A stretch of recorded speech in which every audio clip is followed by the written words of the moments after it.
more than 200,000 residents of Soweto travel to and from Johannesburg on special bus lines, cars, and on a commuter railroad which serves the township.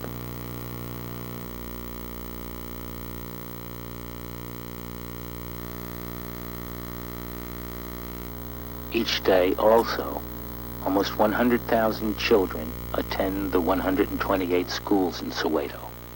At least they did until June 16th. On that day, a protest was held by students against being taught school subjects in Afrikaans, which, together with English, is an official language of South Africa. The ruling that had always been in operation was that where possible, English and Afrikaans should be used on a 50-50 basis.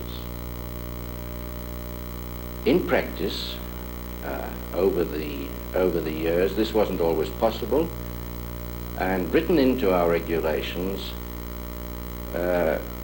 was a rule which said that if a school didn't have the teachers available or competent to teach in one of these languages, and it was generally Afrikaans that was the issue, then they could apply for exemption.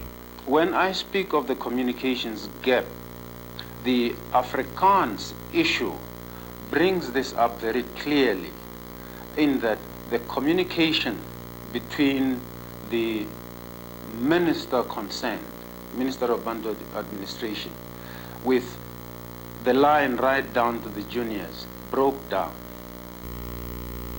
I think, you see, what happened in this particular local situation in Soweto, you had too hard an approach to the situation, not enough flexibility, not enough granting of exemptions. No, last year already, in January, on the 22nd to be exact, I told the Prime Minister in his office in Cape Town that I predicted, in fact, that this would happen.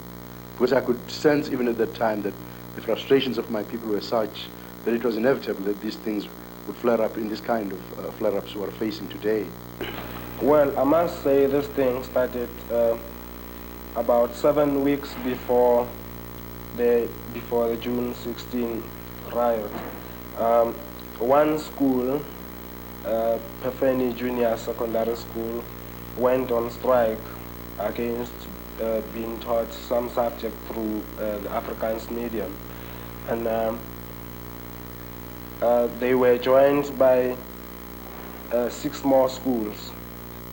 I received a telephone message on the evening of the 15th.